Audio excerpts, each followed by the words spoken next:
পদ্মতা দিতে। আরে বলে শুভ শুভ মুহূর্তে আমি বিপ্লব দিয়ে থাকি। কর্মীরাই দলের আসল সম্পদ। সেই কর্মীদের উৎসাহ দিতে ও তাদেরকে যোগ্য সম্মাননা প্রদান করলেন পুরমাতা ইলোরা সাহা। 28 পেরিয়ে 29তম বর্ষে পদার্পণ করল তৃণমূলের প্রতিষ্ঠা দিবস। বিভিন্ন ধরনের সামাজিক ও মানব কল্যাণ মূলক কর্মসূচি গ্রহণ করে ওয়ার্ড 24 তৃণমূল কংগ্রেস কমিটি। দলীয় পতাকা উত্তোলনের মধ্যে দিয়ে দলের প্রতিষ্ঠা দিবসের শুভ সূচনা করেন পুরমাতা ইলোরা সাহা। সকালে প্রান্তিক শীতার্ত মানুষের জন্য কম্বল উপহার ও সন্ধ্যায় গুণীজন সম্বর্ধনা প্রদান করা হয়। পাশাপাশি এদিন আগত অতিথিদের জন্য সুস্বাদু লিট্টি চোখা সুব্যবস্থা করা হয়। এদিন উপস্থিত ছিলেন মানিকতলার বিধায়িকা সুপ্তি পাণ্ডে, ছিলেন মেয়র পরিষদ সদস্য স্বপন সমাদ্দার, যুব নেতা সৌম্য বক্সি, তারকেশ্বর দুবে, পুরমাতা সুনন্দা সরকার সহ বহু বিশিষ্ট ব্যক্তিবর্গ। সবশেষে ছিল মনোজ্ঞ সাংস্কৃতিক অনুষ্ঠান। সমগ্র অনুষ্ঠান পরিচালনায় ওয়ার্ড সভাপতি মৃণাল সাহা। জগন্নাথ বণিক আমাদের মামু, পেছনে তার ছবি, সভাপতি ইলোরা সাহা সম্মানিত করছেন তাকে উত্তরীয় শাল পরিয়ে। সাথে আমাদের একটা ছোট্ট ফলের ডালি। সবাইকে জানাই 2026-এর অনেক অনেক শুভেচ্ছা, অভিনন্দন, ভালোবাসা। 2026 সবার খুব মঙ্গলময় হোক, সবার জীবনে সাফল্য আসুক, সবাই ভালো থাকুন, সুস্থ থাকুন, এই কামনা করি। আর রাজনীতির দিক থেকে যদি বলা হয়, 2026 আমাদের সামনে আবার একটা লড়াই, বিধানসভা নির্বাচন। যেভাবে বিজেপি গদি মিডিয়া দিয়ে, SIR এর জুজু দেখিয়ে, ইডি CBI এর ভয় দেখিয়ে আমাদের তৃণমূল সরকারকে, পশ্চিমবঙ্গকে ছোট করছে। এবং শুধু এইসব এজেন্সি দিয়ে নয়, আমাদের যারা মনীষী তাদের নামকে বিকৃত করে যেভাবে বাংলা সংস্কৃতিকে হেয় করছে, তাকে ধিক্কার জানানো এবং তার জবাব মানুষ ব্যালটে দেবে। বাংলার মানুষ শিক্ষিত, বুদ্ধিমান, রাজনৈতিক মনস্ক, তাই বাংলার মানুষকে বোকা বানানো সহজ নয়। আগামী দিনে শুধু সময়ের অপেক্ষা। মমতা ব্যানার্জি আবার বাংলার মুখ্যমন্ত্রী হচ্ছেন। মামাটি মানুষ সরকার চতুর্থবারের জন্য বাংলার মসনদ গ্রহণ করবে। এটা শুধু সময়ের অপেক্ষা। কোনো বাধা, কোনো বিপত্তি থামিয়ে রাখতে পারবে না। আর আমরা তৃণমূল কংগ্রেসের একনিষ্ঠ কর্মী, আমাদের নেত্রীর আসনকে সর্বোচ্চ জায়গায় পৌঁছে দিতে, নেত্রীর সিংহাসন, নেত্রীর মুখ্যমন্ত্রিত্ব বজায় রাখার জন্য যা করণীয়, দলীয় নেতৃত্ব মেনে, দলীয় নির্দেশ মেনে মাঠে ময়দানে সবসময় আছি। জয় বাংলা, মামাটি মানুষ জিন্দাবাদ, মমতা ব্যানার্জি জিন্দাবাদ, অভিষেক ব্যানার্জি। অবশ্যই জমজমাট।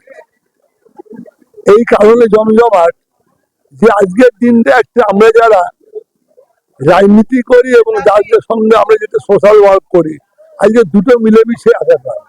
সকাল থেকে আমরা এখানেতে প্রায় 1000 মানুষকে আমরা প্রিয়জন, আমি বলবো কম্বল দান না, প্রিয়জনের হাতে আমরা উপহারটা তুলে দিতে পেরেছি। এটা একটা গর্ব। আগে কি বলতাম, দুস্থ মানুষকে কম্বল দাও, অমুককে কম্বল দাও, তমুককে কম্বল দাও, কিন্তু আমরা সংজ্ঞাটাকে পাল্টে দিয়েছি।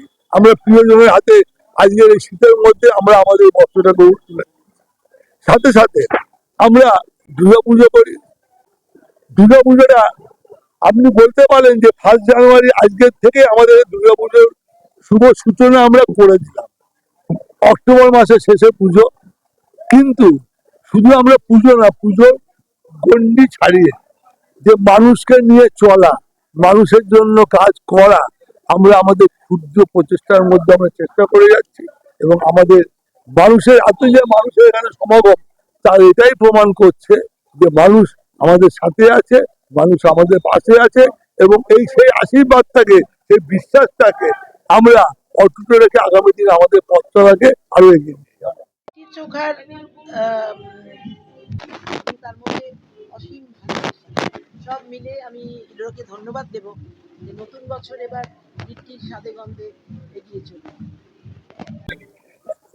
আজকে 1 জানুয়ারি 2026 আমাদের তৃণমূল কংগ্রেসের যে নেত্রী আছেন, উনি একটা সংকল্প নিয়েছেন, পার্টির নাম দিয়েছেন ওই নামের নিচে কি কি কাজ করতে হবে জনতার জন্য, মূলত জনতাকে কিভাবে সুখে দুঃখে থাকতে হবে, সবসময় সব প্রবলেমে থাকতে হবে আর প্রবলেমকে সলভ করতে হবে, এটা সিদ্ধান্ত নেওয়া হয়েছে।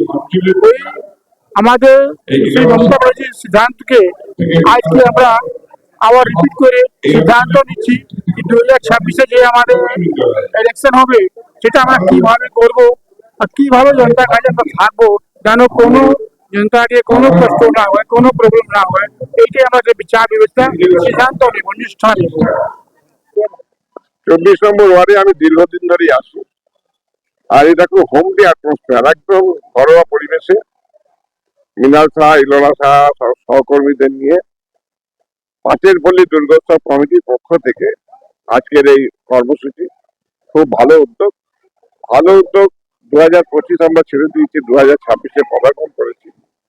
সারা বছর এরা বিভিন্ন ছোটখাটো কর্মসূচির মধ্য দিয়ে এই অঞ্চলে মানুষকে আনন্দ দান করে থাকে। তা আমরা যারা রাজনীতি করি আমাদের লক্ষ্যই থাকবে মানুষের সঙ্গে থাকা, মানুষকে আনন্দ দানের জন্য ব্যবস্থা করা। তো ইলোরা সাহা এই কাজে সম্পূর্ণ সার্থক।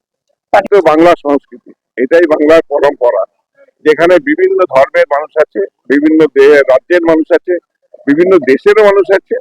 সবাই আমাদের কাছে বাঙালি হিসাবে আমরা পরিচিত, যে বাংলায় যারা বসবাস করে, বাংলায় যারা থাকে, সবাই আমরা বাঙালি।